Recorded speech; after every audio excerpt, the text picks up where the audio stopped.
This episode is recorded on September 25th, 2019. It's being released this week as a backup because our scheduling went wrong. We do say that it is episode 36. We changed plans, obviously. So enjoy Zay Crypto and I's banter from about 2 months ago. You're listening to the Gab Street Podcast, Columbus, Ohio's #1 podcast for underground talent. Every week we have new conversations with interesting individuals who contribute to the Columbus economy and its lively culture. You may find just what you're looking for right in your backyard. Let's get right into it.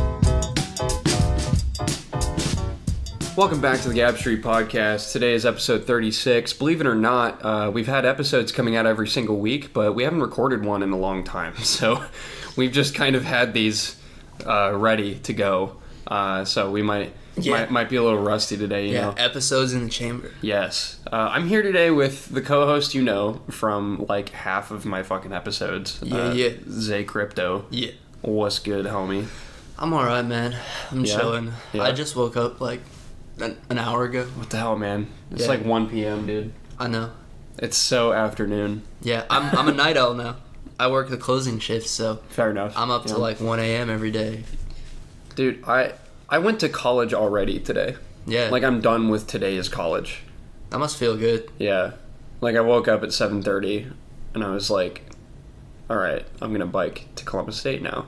And I biked there, and I sat in an hour and a half class. And I biked back, and now I'm here. Yeah, you already got stuff done. See, this is like my first thing to check off for today. Hey, you were drinking your coffee here just a minute ago. Yeah, that Winans. Dude, shout out fucking Winans, dude. Okay, yeah. Like... Winans is actually great. Corey introduced me to Winans earlier this week, I think. They have fantastic coffee, fantastic service, good chocolates. I can't recommend them enough. Yeah, if I ever get a date, I'm going to take her there. If you ever get a date. If I ever get a date. I'll take you there out of pity. No, thanks. Only if you treat me like a princess. Oh, you know I will. Yeah, alright. Yeah, alright.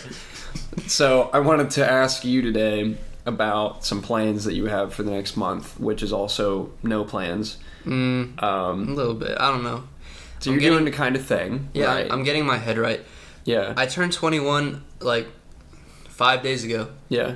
And in honor... Happy birthday, motherfucker. Yeah, thank you. Although, from when this episode is going to release, it's going to have been a while. Bro, how drunk was I, from your perspective? Was I pretty fucking wasted? Not really. Yeah? It was okay. Like, you weren't stumbling at all. Yeah. So, you were good. I don't really remember feeling truly fucked up till we got to Mateus's house. Oh, yeah. There it was more evident. I was just like, Because, like, this stuff from Antiques on High started hitting you then. Yeah. So... I think that dab really did me in. What? The dab. The dab? The dab. What do you mean? What are you talking about? You had a dab there? I didn't even realize that. You didn't remember that? Nah. No, yeah, I took a dab and then that's when it just... You were out. You were out of this world. Yeah. Oh my God. That was a fun party though, man. Yeah, that was a great time. Yeah, if you ever see Zay Crypto in public, buy him a beer, because he can drink it now. Yeah. So, maybe not, because I had too many people buying me beers at my party. True that, yeah. You were like... Okay. You had a flight, and then your buddy James bought you a hazy IPA, and that's when it all went downhill. That's when it all got hazy. Dude, nice. Yeah. But tell me about your plans for the next month or so. So maybe the whole public has not been educated on this. Yeah, I posted something to my Instagram, and I'm really curious. I've really been wanting to check my Instagram, but I can't. Sure can. I want to see. What are you doing for this month? Okay, so starting the day after my birthday, I turned off the internet on all my devices, and I'm not going to turn it back on until October 20th. It's a long time. I'm disconnecting myself from the internet for a month, which I've never done. And I'm also, on top of that, I'm not hanging out with anyone. I'm really only seeing people for business. Like, me and Corey Corey's like the only person I've seen ever since I started doing this. Gab Street's important. Gab Street is important. Look, we can't let Gab Street go. No. Yeah. So yeah, man. It's... The first few days were really weird. Like, I felt super depressed. Yeah. Like... Because nothing's occupying your mind. Dude, 2 days ago, I was so fucking miserable. Really? And it was like... Just like a light switch. Yesterday... So 2 days ago, I was fucking miserable. And then yesterday, I felt great. And I really think that I'm starting to adjust to not being on the internet. And I think it's doing me good. Yeah. I might have mentioned this to you about attention. But for the people at home, this is something I've noticed is... Well, I have a limited amount of willpower. I think we all have a limited amount of willpower. But I've noticed that in the mornings, it's easier to get stuff done than it is at night, just because I've got full reserves of willpower from the night, from the sleep I got. I've kind of recharged and I'm ready to take on the day. But now that I'm not on the internet, it almost feels like my attention is a limited resource too. And now that I don't have constant distractions from the internet, like little pop-ups here, little pop-ups there, just checking YouTube, checking social media, all these little things that are taking my attention. Now that that's been reduced so much, I feel like whatever I do focus on, all that attention that would have been taken by the internet, I can just direct at the project. And I'm pretty ADD, but the past week, I really have felt like an increased focus on just whatever I want to do. And to be honest, I know it's only been 5 days, but I might just going forward permanently try to cut the internet out of my life to some extent. Yeah. Like, I might not go on the internet until the afternoon. I might try doing that after this month is over, just because there's really something special about it. It almost feels like I'm on vacation, dude. Yeah. Like vacation in my own house. Like, I've said goodbye to everyone. I'm not going to see them for a month. And it's just me and my music and nothing else. It's kind of cool. Well, you're not going off the grid very well by being on a podcast. No, I'm not. But I'm just giving you shit. Yeah. That's really cool, and it's not something I've tried as of yet. Yeah. But the times that I have given myself, like, so I go to Columbus State. I don't know if I mentioned that on the podcast before, but I'll walk there sometimes. Yeah. And most of the time I bike, but if I walk there, I will make a conscious effort to keep my phone in my pocket and not take it out. I just want to take in my surroundings from walking downtown, you know? Yeah. And I've taken, like, several different routes, like, to just take in more and more surroundings and really understand, you know, the scale of the city and what actually happens on the streets and stuff like that. And it's been really interesting, just that small amount of time, because it takes me, like, I don't know, 45 minutes to walk there, tops. And for that 45 minutes, I'm disconnected. Yeah. I don't even put music in, you know? It's great. Yeah, there's something special about just being by yourself with nothing but your thoughts. Yeah. If you're just sitting there thinking, it doesn't happen immediately, but if you're just sitting there with your thoughts, you'll start to ponder.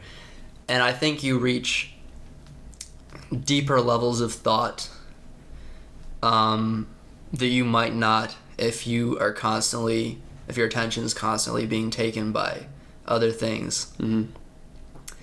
It's something that I've only experienced once before.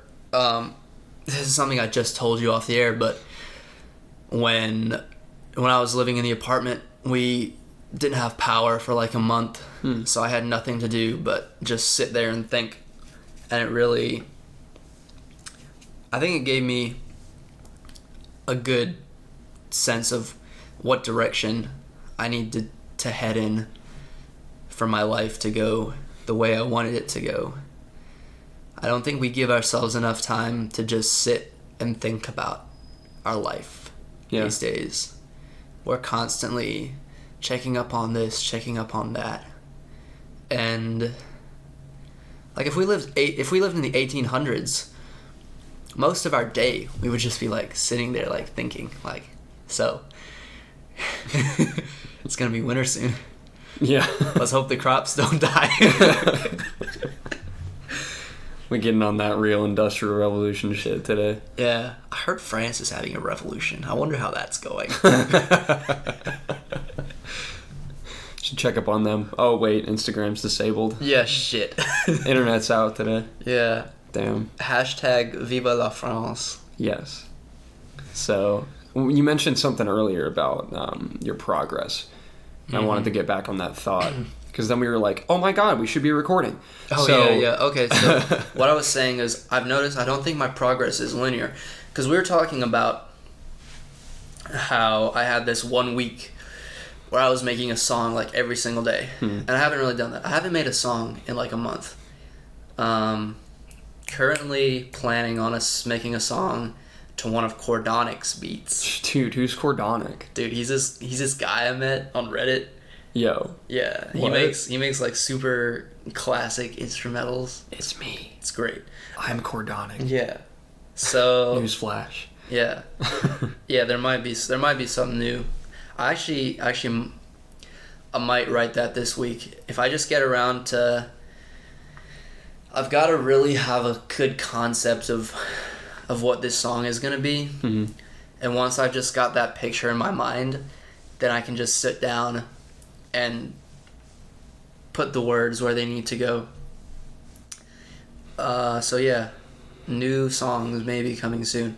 Also, episode 36 is dropping in like November. October 16th. That's the episode we're recording. Oh, okay, now. so perfect. So when this comes out, I will be returning to the internet in like 4 days. Yes. So if you're hearing this, my project might be ready to release. Like, oh yeah. No promises. I said that I wanted to drop it by my birthday. No, you just made a promise, son. You just made a promise. No. Can't retract that shit now. Oh, yeah. I mean, there's not much to do, man. The only thing that I really am worried about are these music videos. I've never done that before, but, like, yeah. I'll help you out with that, son. Yeah. Yeah. I'm hoping Kevin can help me out with that, too, because... That'd be cool. Kevin Chioka will eventually be on this show. Most likely. Shout out to Kevin Chioka. Remember Luke Chioka from episode 5? It's yes. his little bro. So. My brothers, yeah. Yeah. They're great. That'd be cool. Yeah. What I'm working on as well, and I have been working on since like the beginning of the summer, and I haven't really done much for a while because I've been focusing on the show, I've been focusing on school, I've been focusing on work. I do actually still make music, but I've decided instead of releasing as an album that I want to take all the beats that I've made for this project and just release them one after the other. Oh, for real? As singles, yeah. I didn't know that. Yeah, because so here's what happens. If I have one, so here's how my effort is distributed, okay? So depending on how a package is released, so let's say if it's 7 songs versus 1 song, I will put the same amount of effort into releasing 7 songs at once as I do into 1 single song. Oh, okay. Does that make sense? Yeah. So I want to funnel all that effort because there's like a maximum level of effort that I can't really go past for myself, and it's really weird. But if I funnel it all into one thing, then it ends up being good. Okay.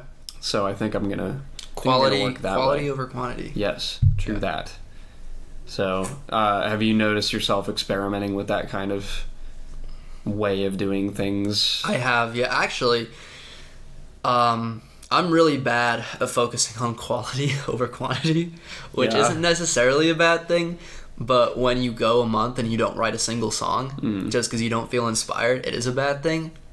And I'm really trying to just get past the feeling where I need to release everything I make.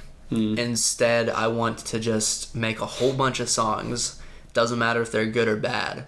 Just accept that and only release the ones I really like. And that's something I have always had an issue with where I will just release every single thing I make. Yeah. And there's only been one song that will be kept in the vault forever, and I will never let anyone hear it, that I tried to put on Sense of the Landscape. It was called Behold, I think. Okay. And I had a vision, and it did not go as I expected it to go whatsoever. I feel that. I have this one song where I had a beautiful vision. Yeah. It was going to be an awesome song. And I just couldn't make my voice sound the way I wanted it to sound. Yeah. So that's probably never going to get released. That was part of it, as well as I wrote too many fucking words in a single bar because I'm influenced by Aesop Rock. And so I just was rapping too fast. I couldn't do it. Mm-hmm. I blew my own gasket. It just didn't work. Yeah. So that sucks. You could just hear me revving up and then just the engine fucking popping because I couldn't do it. Yeah. I showed you that one song off the new project. The new project. The new. The new that hasn't been released. And you said, hey, this would be great on stage. And I agree with you, but I can't do it on stage because there's control. Yeah, there's 8 takes in that entire song, and I just spliced them all together. If I tried that on stage, I would be like, I'm a spiritual lyrical. Yes. Or what you could do is think South Park and have a hologram come in for you and do the bars that you have to catch your breath during. Yeah. Maybe that's something that I can just hand over to someone else. I'll do 4 bars, you do 4 bars, I'll do 4 bars. Is that the equivalent to rapping over your own lyrics? Maybe. Your own vocals? I think that's in between rapping over your own vocals and straight up performing. It's like the difference between having both training wheels and only one training wheel on one side. If we're thinking of rap as a bicycle, that's what we're working with here. Damn, I feel like that might be harder than riding with no training wheels. Yeah, because you might forget which side it's on, so you start to lean over and it'll catch me, and then you just get flattened basically. Yeah. For the rare cases that can balance extremely well on only one side of their body. Yeah. That sounds like a medical condition, actually. Yeah, it does. Oh, man. So I want to go into something back when we transitioned from the Gauge era to the Now era. The Now era. The Long Now. Go check out the Long Now. It's pretty cool. It's a pretty cool organization. But anyway, that's not relevant. I drafted 4 lists in my organizational notebook or whatever. And one of them was a list of local artists to listen to in general, and it is a long list. And I wanted to just kind of list them out real quick and maybe make comments on each as we're saying them. Okay. But you're gonna be better at this than I am. You know some of these people. I do know sure. some of them. I was reading through the list, and I probably don't know about half of them. So. Really? Yeah. Okay. I see how it is. Yes. So I've been living under a rock, Corey. You know this. You have put yourself under a rock for the last 5 days. Yeah. Okay. So first one, obvious. J. Rawls, the man who made Gab Straight's theme song. Yeah. I saw him perform at 2x2. Yes. And he puts on a show. Okay, I am super excited for J. Rawls and Nova's project to come out. Do you know what I'm talking about? I don't know. The guy that was on the rapper that was on stage. Oh yeah, okay. with J. Rawls at 2x2 was named Nova, and I've talked to him before, and man, he's got talent. Yeah, he's I believe in his success, and I think his bars are. His bars are above par. I made a bar of my own by describing his bars. You know what would sound really good, I think? What? Deuce on top of J. Rawls. Yo. No room to fail. Yeah. On J. Rawls. Bro. That would be dope. That really would be dope. Yeah. That'd be some classic Columbus shit. Yo, okay. I want more Okay, so there is collaboration in Columbus, right? Oh yeah. But let's not forget that there is collaboration. Yes, I want to state that. I'm not saying it doesn't happen, but in the caliber of Carried by Six, where it had the producers Soup and Snow, shout out, your beats are fucking dope, and then they had Joey H, which is somebody we're going to talk about next, Trek Manifest, Dom DeShawn, and Sarab, and they all worked together in kind of like a fucking Wu-Tang style, like Columbus rap group, and you know, they did their thing, and it was dope, and I got to see them perform live at a festival for good. That was sweet. But they don't plan on doing any more, and that makes me very sad. And I'm waiting for the next long-term collaboration in Columbus, where we get a group of superhumans like that, basically, and they put their heads together and really make something special. And looking at all of you, you know, I'm waiting for it to happen. You can really make this happen, and I think that so many heads can be put together in this community. Yeah. You know.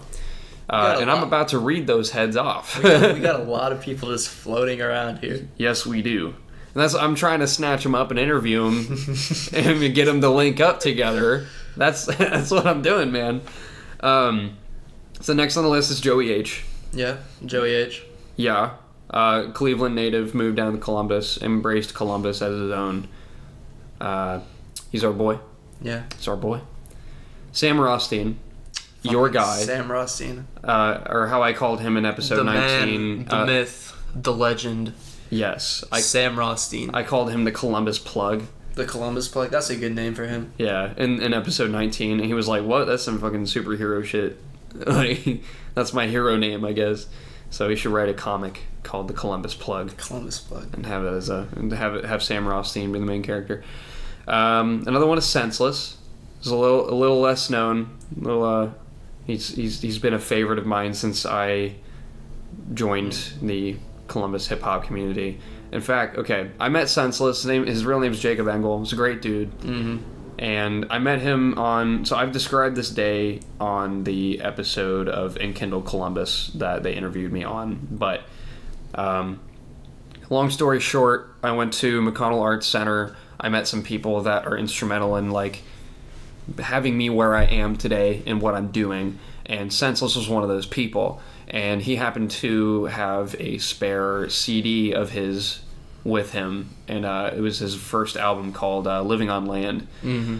That was released back in like 2014 or something like that, 2013. And he was like, hey man, you can have it for free. And I was like, what? Oh. And I took it and I put it in my car, and that album is unskippable. There's not a single song on there that I skip if I ever listen to it all the way through. It's insightful, it's beautiful, and he's just a great artist. And he's released 2 projects since then. Another one was called A Bunch of Nonsense, and then it's just great, huh? And then he released an EP called Yeah Whatever. That's great. And then fucking awesome. So all of his music is great, and everybody should go check him out. I think he is an underappreciated artist in our community. Sarab goes without saying, R&B guy that also raps. He says that in one of his songs. Who's done a couple of songs with Dom DeShawn. It's pretty dope. Static Rez. He recently moved back to Washington D.C. So we mourn the loss of a talent, but he will always be a Columbusite in my heart. Booty and the Kid. Fucking Booty and the Kid. Booty and the Kid. I do not need to say more. Somebody that I haven't seen in a little while, but makes pretty dope music is African. He's pretty cool. I've seen him at a couple of festivals and stuff. In fact, he performed at the performance for Senseless's release party of Yeah Whatever, so okay, that was pretty dope. And I got to tell him that I found out about him through my grandmother. Believe it or not. How was that? So how did that happen? Back before I was actually like deep in it, you know. Can't say I'm, you know what I mean. Yeah. Way too deep, man. Can't see the shore. my grandma saw African in like a newspaper article. Yeah. Or something like that, and just saw that he was a Columbus hip hop artist, and she like told my dad about that and told me about that. Damn, that's and cool. I knew about him for a while, and then I didn't start listening to him until later, and then I realized that he was at that party, and I was like, dude, my grandma knows about you. Yeah. Like, I told him to his face, and he was like, oh, word. Yeah. Like, oh, cool. That's great. like the coolest thing ever. Yeah. So that was awesome. I've already said Dom DeShawn. I've already said Trek Manifest. Check those dudes out. Emperor Chaz, you've listened to episode 23, probably. Emperor Chaz. If you haven't listened to episode 23, go back and listen to Emperor Chaz. Those guys are great. Yeah, they're something else. Yeah. Honestly, I haven't seen them make moves in a minute, so I'm kind of waiting. I'm waiting for the next thing to pop up. Everyone has to go into hiding. I've been in hiding for a long time. Yeah. Yeah. You coming out of your cave here pretty soon? I'm making plans, man. Making some plans. Yeah, but it's not about me. We'll get to that soon. We'll get to that, yeah. P the MC, I think he's currently in California, as far as I know. But I've seen him perform a couple times in Columbus, and he is a talent for sure. I love his energy and his sound. His beats are really unique. They aren't trappy, but they also aren't boom bap. And they use a lot of interesting samples, and I really implore everybody listening to go check out at least a song of his, off his I think Tiny or Small Window or something was the name of his last project. Sorry if I fucked that name up, but that's something to do with windows. And every song on that album is named after a different person, as far as I remember. And they're all stories, and they're all very well told stories. So I encourage all of you to go check out P the MC. Dominique LaRue is somebody that has been making music in Columbus for a long time, and has you know the North Market. Have you been in there? I don't think so, actually. Okay, we're going to North Market today, but all right, yeah, let's do it. Yeah. Let's take scooters down there. All right, hell yeah. Yeah, I'm a scooter kid. What's up with that? But so there's a Art Makes Columbus like board on the second floor of North Market. Mm-hmm. So it has a bunch of people that are involved with Columbus Makes Art, Art Makes Columbus. You know that whole shebang. And Dominique LaRue is one of those artists on there. And her music's something else. Her energy and how open she is about herself and her music is unrivaled around here. And Dominique, if you're listening, you used to have an album on your Spotify page that had one of my favorite songs by you ever, and it's gone now, and I have no idea where to find it. Please hit me up and send me that album or post it again, please, because also I want you on the show. Get on here, please. Yeah. That would be cool. Everybody I've listed so far, get on my show. For real. Like, actually. Yeah. So I want to interview all of you. Anyway, I want that album back. Give me that music now. Yes. Hand it over. Another artist that we have talked about quite a bit on this show is Blueprint. Hell yeah, man. For your birthday, I got you a set of books. Bro, you got me all 3 books by Blueprint. For $25. $25. A deal going on waitlist.net. Can you tell we listen to Super Duty Tough Work? You know what I've noticed? I feel like that deal's always been going on. It has definitely always been going on. It's the phrasing. It's the phrasing. It is the phrasing, yeah. It hook, line, and sinkered me. You know what, man? I've been listening to Super Duty Tough Work for like 3 months now. Yeah. Up to episode 71. Yo. So that's a lot of time, dude. I know, right? Yeah. I listen to Super Duty Tough Work almost every single day. Wow. When I'm closing down the kitchen after we shut the doors at work. That's respect. Yeah, I love those guys, man. Illogic as well. Yeah, Illogic. You can't forget Illogic. I actually met Illogic. I shook that man's hand. Yes. At 2x2. I watched it happen. And then I proceeded to not approach him myself. I was so mad I didn't see Blueprint. I wanted to meet Blueprint too. I don't think he was there. No, I don't think he was. Not this year, at least. He performed last year. It was dope. It would have been super weird too if I ran up on Illogic like, yo, where's Blueprint? Where's Blueprint? Oh man, I did that once. I felt like such a dick afterward. I was with our buddy Mike Ralston, and I went to the first Emperor Chaz show that I've ever seen at a Royal Factory, and I ran into Andrew Ellis. Yeah. And I hadn't met Andrew Ellis in person at this point. So he walks up to me, and he's like, or I introduced myself as like, hey, I do Gab Street, and he was like, oh yeah, I'm Andrew, and I'm like, I heard him say, I'm Andrew, for whatever reason, I was like caffeined up. So I immediately went, where's Marty and Julian? It's like, where are the important people? And you know what? He was like, oh, they're over there. And then I realized what I did, and I was like, oh no. You know dude. what though? If you came up, like if you didn't know me, you came up to me and you were like, where's Luke and Kevin? I wouldn't really care. I would think that's cool that you knew about all of us. So. Oh man, no, but whatever. I thought he was like a member of Chaz. Yeah. That I hadn't met yet, and my brain was running a mile a minute. So like, I was just kind of like, all right, fuck off. Who are the other people? Yeah. And which is not my intent at all, and my mood was not like fuck off. It just came off like that. And then he was like, no, I'm Andrew Ellis. Like I'm him. Like we've talked over, we've DM'd before, and I was like, oh shit, dude. Yeah, and like, you know, I dabbed him up and I was like, what's good? So newsflash, I'm not a dick. But I try my best. But when I've drank a ton of coffee, that happens. So back to Blueprint and Logic. Yeah, man. They're great.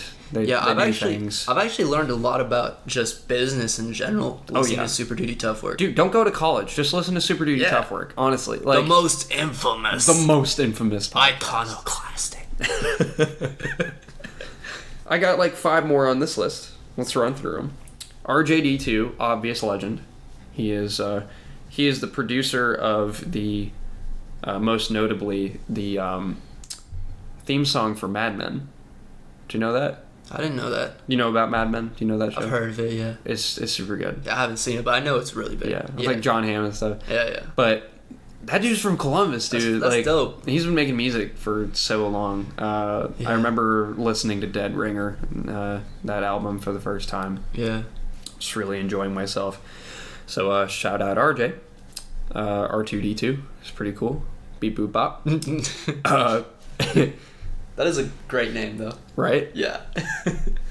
Fortune Orange. Fortune Orange. They're top quality.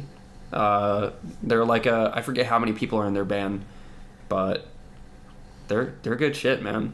I want to see them live. I haven't seen them yet. I've listened to them on their Spotify. So hit me up with some of those tour dates, my guys.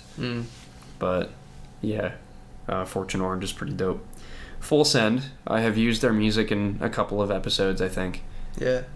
They have a project called Monkey Funks. That's pretty cool. Yeah, I've listened to a couple of their songs, and it's super, super groovy. Yeah, groovy, like ambient. Yeah, I love it. It's really good music. Yeah, I love it. I love that kind of music where, okay, there's going a little non-Columbus for a moment, but I'm sorry, I'm betraying everyone. But there's a band called Moving Mountains. Wait. Okay. They're under Deep Elm Records is the record label that they're under. I think it's just Moving Mountains. Yeah. And something to do with mountains. Yeah. And I listened to their stuff since 2012. And they have, so my favorite kind of non-hip hop music is mostly instrumental stuff that you can't visualize a band playing. Okay. It just kind of gives you like a vision of a landscape. Mm-hmm. Like it makes the room you're in feel bigger. You ever listen to Infected Mushrooms? I have not. Have you ever heard of them? No. Do they do this same kind of effect? There's nothing like Infected Mushrooms that I've ever heard. I gotta show you some Infected Mushrooms. Sure. Yeah. But I think that Full Send has that kind of effect on the mind. Definitely nothing like Full Send. Yeah. Like I said, there's nothing I've heard that's like Infected Mushrooms. But you know what? Shout out Infected Mushrooms. I know they're not from Columbus, but man, you gotta give some love outside. You guys are some. You're decades ahead of your time, I think.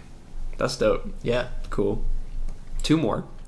Actually, I have one more from Columbus I'd like to add, if you don't mind. Go right ahead. Dre's on Midwest. I think I've showed you Yes. some of his songs. I've listened to one or two. Yes. And I like his stuff. I am a really big fan of Dre's on Midwest. I know the guy a little bit. We used to work together selling direct TV. He's a great guy, very talented. He can sing and rap, and he's got bars, man, like actual bars. I've started producing instrumentals, like for real, like making good instrumentals probably for the last 6 months. And I've got one that I'm finishing up mixing and mastering, and I really want to get Dre on my instrumental. I think that if he would rap or sing over it, it's going to be gold. Yeah. Oh, yeah. So, yeah, shout out to Dre's on Midwest. DREZON Midwest. Midwest, yes, sir. Go check him out on SoundCloud. Yes. He does have some good stuff. 2 more on this list. 2 more. Mr. Anderson. Mm-hmm. The Obvious. Shout out Eric Rollin, the front man for that band. I've known those guys for quite a long time. And I just love fusion of jazz and hip-hop. Mm-hmm. You know? Especially with a live band. And I haven't seen Cassius Keys and the Seeds yet. Uh-huh. And I want to see him with the Seeds, but I haven't seen the whole band thing. And I'm very upset about that. So I need to get on that. That would probably be dope. Oh, yeah. So, yeah, just like these bands that are popping up, like neo soul and jazz with rappers in the front. Yeah. Booty and the Kid, Fortune Orange, Mr. Anderson, you know. Yeah. Emperor Chaz. Emperor Chaz. Chaz? Yeah. Last but not least, the man from Rost Formation. He goes by Trigno. Trigno. Trigno. Trigno's dope. Shout out Ross Formation in general. I have a nerd shirt that I wear all the time. It's the cotton candy color. Mm. And it's pretty kick-ass, I must say. Yeah. It's a nice shirt.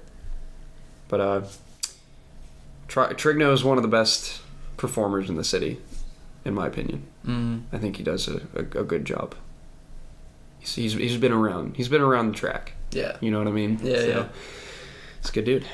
Yeah, I think I saw Trigno at 2x2, which was super weird because I'd never seen him in real life before. Yeah. It's like, whoa, I seen you on the internet. There he is. Yeah.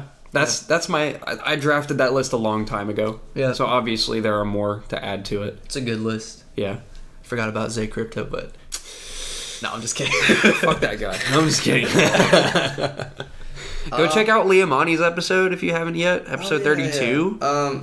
You know what? While we're at it, shout out to Omega. Omega's fucking dope. Omega ripped. Yeah, Omega? Yeah. I've been listening to his song Pass Out recently. Yeah, that's a great song. In fact, I got so hyped to that song that you told me to calm down. Yeah. I did. You're like, dude, I can't take this anymore. Yeah. You need to calm down. You are too hype right now. Just turn it up in my car. Yeah. To be fair, I was on Wine and Coffee. Yes. So that shit gets you geeked. true. We're gonna go ahead and take a quick break. Break. We'll be back soon. All right. Hey guys, this is Zay Crypto, here to tell you about my debut project Liftoff, dropping December 1st. This is the culmination of the past 3 years of my life put into music. It's a short EP, but it's my first time writing to my own instrumentals. My production skills have improved immensely this year, and this is just a taste of what's to come. In this project, I tried to display my versatility and express my innermost thoughts and feelings. I also want you to get a better sense of who I am as a person. Music has been such a huge influence in my life and has given me purpose when I had none. I want to create music that gives people strength, and I'm hoping that you'll find something in my music that makes you feel less alone. I have a very eclectic taste in my music, so it's hard for me to pin down what my style is. However, if you like hip-hop, rock, or experimental music, then this EP is for you. Look for Liftoff on Spotify, Apple Music, SoundCloud, and all other major streaming platforms on December 1st. Thank you for your time. Now back to the show.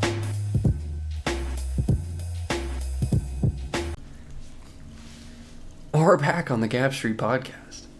Welcome back. We're still here. We didn't leave. We only left for a little bit. It's all good. Yeah. We're gonna go deep all of a sudden. We're gonna change it up. This is something we haven't really done before. Go deep. Yeah, we're gonna philosophize a little bit today. And is reality a simulation? Yes. Episode's over. Thank you for listening.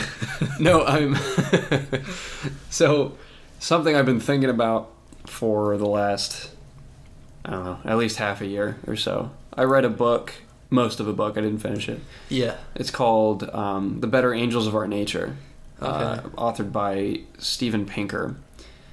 And it's about how, you know how like the media today is like, oh, the world is the most violent it's ever been, and it's like super dangerous, and everybody's dying all the time. Me and Kevin were actually talking about that like 2 days ago. Yeah. And well, this book is about how we are actually in literally exponentially the most peaceful time in human history. Yeah, Kevin said, I can't confirm this because I've been off the internet. I can't Google this. But he said that crime rates are the lowest point they've ever been in America. That's interesting. I didn't remember reading that, but yeah, but it kind of is along the lines of what you're saying. Yeah, true that. Yeah, but yeah, for as far as human conflict and wars and all that, it's a very peaceful time. But through that, the lens of that, the book ended up bringing up the prospect of morality and how like, oh, well, it's bad to kill people. Well, where did that come from? Yeah. A lot of people say that directly comes from a higher power. Okay. And yeah, you're right. A lot of religious people say that I'm not going to kill someone because God says not to. Right. Yeah. But I'm not going to go the route of, like, that's totally wrong. I'm just going to look at it from a different perspective today. Because this is something that I have talked about with people for a long time, and I think it's worth discussing on a platform such as this. Yeah. This is not Columbus at all. This is just all around everything. I mean, we can find a way to tie it around, but it's going to be kind of difficult to do that. But my personal philosophy on how morality came to be and developed in human society is through evolutionary means. Mm-hmm. I think that just as a physical trait will help a species or an organism survive and pass on its genes, an ideological trait will do the same thing. Mm-hmm. Which is why incels are a thing. No, I'm just kidding.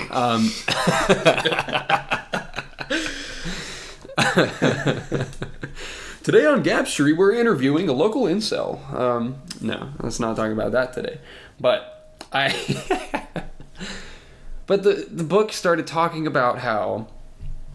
Stop laughing. I'm laughing silently. The audience doesn't need to know. No. But the book postulated that morality came to be through a sort of self-preservation mindset. Mm-hmm. Through, at least in the case of Europe, during feudal times, it came from a financial place. Where this was the beginnings of, like, the social contract. You know what I mean? Mm-hmm. How a society gives up some of its rights, and the citizens give up some of their rights, and in return, you know, they work for each other, protecting each other. You know what I mean? Yeah. So in feudalistic times, in Europe, it was manors and lords. You know what I mean? And they had, like, lords in these manors would hire knights to protect them, and then there would be serfs working on the manors and such. Yeah. And these knights would also protect the serfs. And so before that, like, just torture and killing was just kind of for fun and happening all the time in Europe. And then people started paying each other to protect each other. And so you ever looked up, like, old-fashioned methods of torture? Well, I had to because I was reading the book. Like, it just told me about Yikes. Fucking. I'm so glad I was born in the 21st century. Yeah. Actually, technically, I was born in the 20th century, so. True that. You're a 90s kid. Yeah, a 90s kid. Yeah, I remember so much about the 90s. Right? Yeah. You grew up all in the 90s. Yeah. My first memory was the Twin Towers falling. Really? Not really, but like, What was one horrible first memory. It was one of my first memories, actually. Yeah? Yeah. That's wild. Mm-hmm. I was 1 month old when that happened. Really? Yeah. Damn. Yeah. Okay, so the reason I was like 2 or 3. No, I was half a month old. Jesus. Yeah. So Corey is responsible for. Oh fuck. Everything leads to me. No, I'm kidding. But Gab Street did 9/11. Jesus Christ. Let's put that on a shirt. Jesus Christ. No, the reason I remembered 9/11 is because my whole childhood we never really had television, and I remember it because we turned the television on. Actually, I don't think we had a television. I think we went to the neighbor's house, so I was watching it on their television. Yeah, so it sparked my interest because I was like, wow, that's a TV. Yeah. I've never seen that before. And that brings it back to, you know, the media saying like, oh, we're in the most violent time ever. Mm-hmm. When we're really not. And, you know, there were, you know, I mean, to put it rather crudely, like 100, 200, 300 years ago, 9/11s were happening all the time. Yeah. Like, that's just... But they weren't seen as that bad because it's like, oh, it's another 9/11. Like, it's just, you know, that's a Tuesday. That's a Tuesday night, you know? Yeah. The typical, the routine. Yes. Yes, but to get back to old times and now that we're focusing on that more, mm-hmm. the fact that we're focusing on those things happening, like bad things happening, and it's not just kind of fading into the background as like, oh, this is just part of the backdrop of life. Yeah. That means it's happening less. You know what I mean? Because mm-hmm. it's less often, and so it's an isolated incident, and we're like, oh no. Mm-hmm. But anyway, as I was saying, the idea of not murdering other people, right, doesn't seem like that radical of an idea today. Mm-hmm. Obviously, you know, back in feudal times, that was what you did. That was kind of it. The idea of not killing each other. Naturally, obviously, like a murderer is more apt to get murdered by someone. You know what I mean? Yeah. Thus, the evolution of ideas, rather than along with physical traits, people with these ideas, living longer, and you know having kids that also have those ideas. I think that's how because we're getting more and more moral as a society and as a world. We are as we go along. So I think that's the reason why that trend is there. Something that people never talk about, but I think we might talk about in the future is I think actually we're actually going through somewhat of a renaissance in a certain sense when it comes to the way we think. The way we think about morals and identity. Because think about just how different things were 10 years ago. I mean, I was 9 years old, but... I mean, yeah. I think the thing that really stands out to me is the acceptance of gay people. Yeah. I think that... And I've had conversations, like, my old boss was gay. We had several conversations, and he's, like, in his 30s. He's been gay most of his life, or... Well, he has been gay all his life. He just didn't know it until... Yeah, whenever... You know what I mean. Yeah, he's been openly gay. He chose to become gay. Yes, he chose to become gay. Oh. So... My guy. Yeah. No. And he grew up in the country, too, so he's seen some shit. You know what's insane, actually? Is... I can't confirm this personally, but he told me we have people in Texas... currently facing charges, like serving sentences in prison for sodomy. That's fucked up. That is fucked up. Yeah. That's like... I've heard about that. Yeah. That's like some medieval shit. Yeah. That's true. The whole world is very turbulent right now just because of how much things have changed in the past 10 years. And a lot of people, boomers, Shut up, boomer. That's the best retort to anything. Shut up, boomer. Shut up, boomer. No, a lot of people are stuck in their ways, and it's creating a lot of conflict. I think that the 2016 election really highlighted that. There's just a massive divide in, if not the world, at least our country. Between, and I think there's a massive rift in the way our Would you say it's an omega rift? Oh my god. Omega. He's everywhere. He's there. You can't get away. Yeah. I think that the way our generation thinks is very, very different from the way previous generations think. Yeah. Just when it comes to a lot of things. I think when it comes to sexuality, when it comes to Well, everybody comes to sexuality. God damn it, Corey. I guess just identity in general. Yeah. Like, I think the biggest difference is that we don't have that because I said so kind of mindset. Or this is the way this is the way it's always been. We don't accept that phrase. We you know what I question mean? things more. Yeah, because somebody tells you like, oh, well, you know, that's just the way it's always been. That's not a valid phrase for anyone anymore, and it used to be. Yeah. You know what I mean? Like tradition used to be like tops priority. Yeah, you're right. And one tradition I would like to change is the legality of marijuana in this country. I agree with that. Yes. Yes. In fact, actually, hot take, I believe in the legalization of all drugs. Hot take, I agree with that 100%. Because, check out Portugal. Exactly. They did it. Exactly. And, okay, imagine this. I'm going to go into this just a little bit. Okay. Imagine your option for getting meth or heroin was going into a clinic. Exactly. And seeing things on the wall that were like, hey, this is what this can do to you. Mm-hmm. And if you still want it after all that, you can get it. But you have to go through a clinic. You know how, but it's legal. Yeah. You can get it. It's not, you aren't going to be incarcerated for doing it. No, nobody's gonna want to fucking do that. You know some wild shit too? Most overdoses from things like heroin, from things like ecstasy, even like Xanax. Look at Lil Peep. He took 6 Xanax that were laced with fentanyl. Oh my god. Is that what happened? You didn't know? Yeah. I did not know that. Yeah, you actually cannot overdose on Xanax. Like, you can literally eat 100 bars, and you're going to sleep for like a week, but you're not going to die. Wow. It is impossible to overdose on Xanax, and the reason Lil Peep died was because he took 6 Xanax laced with fentanyl, a drug which is 100 times more potent than heroin. Damn.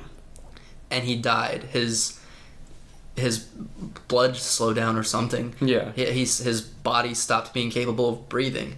That's what opiates do to you. And clinics are not going to lace fucking drugs. Yes. If you go to a clinic, you're going to get the uncut, Exactly. pure. Yeah. And you're going to get the right information about it. Exactly. Imagine a bag of meth that has nutrition facts on it. Yeah, exactly. That is a possibility. Yeah. Imagine that. And Sugars, 0. It's keto. Come on. Yeah. Low carb meth, really? Yeah. You have to, it's hard. You can't not sell me on that. Another leading cause of overdose on opiates is people taking too strong of a dose unknowingly. Mm-hmm. They'll try to quit. A common cause of death is someone will be on heroin. They're not going to die while they're on heroin every single day. Yeah. They're going to die because they've been trying to cut down on their heroin usage, have a relapse, take the amount of heroin they were taking a month ago, and their body's not adjusted to that anymore. And that is going to fucking kill them because their tolerance has gone down. Yep. Shit's real, man. There's a real opioid epidemic going on in this state. Yeah, in the country, but this state is where it began. Did you know that Columbus is up there on like the top 10? Yeah. I didn't know that. Dayton is number 2. Yeah. Yeah. Yeah. It's pretty nuts. Yeah. So I think that's something to reflect upon because, you know, the source of information that you get from a guy in an alley or on the street is not, you know, it's not what you need. Something else to reflect upon. I don't think we should go too deep onto this, but something else. I was watching Sticks and Stones, Dave Chappelle's new special, and he talks about this a little bit. Yeah. But it's interesting that we're giving so much attention to this opiate epidemic when we gave fuck all care or consideration for the crack epidemic of the 80s. Agreed. Although I can't say that either of us can take any responsibility for it. I mean, we weren't even alive, but like it does reflect upon our country. Yeah.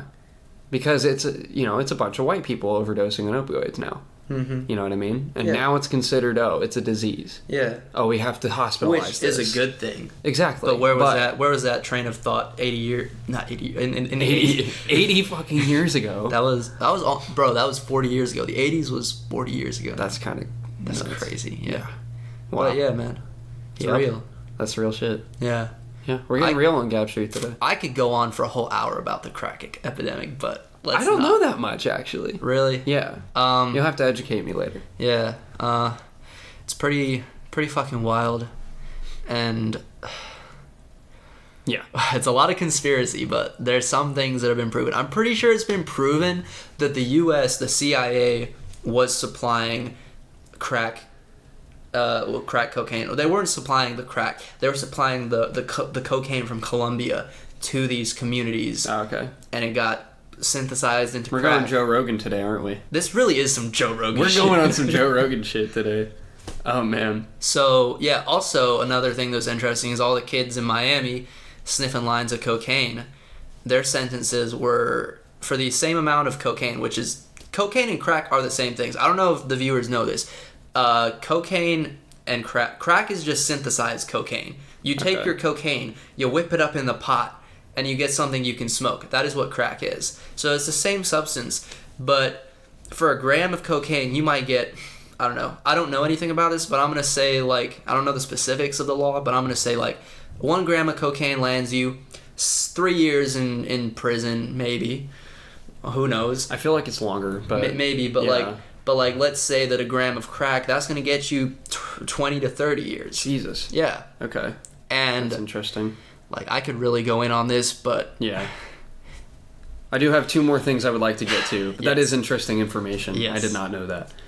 But, so, I'm not sure which number episode this is going to be, but while we're on a sort of political track, I'm going to be interviewing local politician Morgan Harper, hashtag Morganize. Yeah. She's going to be on the show during the month of October, and that's going to be dope. And Morgan Harper is running for the congressional seat for our district, the 3rd District of Ohio. And that's real shit, folks. Go out and vote. Yeah. I agree with everything on her campaign. So she'll be on the show here pretty soon. It'll be awesome. Lastly, I have mentioned this in the Joseph Keith episode briefly, but I want to make an official decree that as of the recording of this episode, I plan on voting for Andrew Yang in the coming presidential elections. Okay. Yeah. Andrew, I am officially part of the Yang gang, and that is my candidate of choice. I don't really know much about Yang, but I'll take him over Trump, so... Educate yourself about Yang, watch his interviews on H3 Podcast, Joe Rogan, and eventually this podcast. I'm just kidding. Maybe. That would be pretty cool. That would be. If he were to come talk to, Columbus, yeah, I would invite him on. Just, bust out of the crowd hey! Can you be on my show, please? Yeah. Yeah. But, throw a Gab Street shirt at him. Oh my god. He just puts it on immediately. Yeah. I get a math hat out of it. That'd be great. That'd be cool. But yeah, watch out for the Morgan Harper episode. It'll be dope. I think that's about it for today. We're going to go ahead and wrap up. All right. We're about 56 minutes in, 57 minutes. That didn't feel like an hour. No, it didn't. That was fast. Yeah. Hopefully it didn't to you either, viewer, listener. And we did an episode today. Yeah. That's it. Yeah. I don't know how to fucking outro. We don't have a segue. I have no idea how to outro episodes. I just realized that. Go listen to Luke Chioka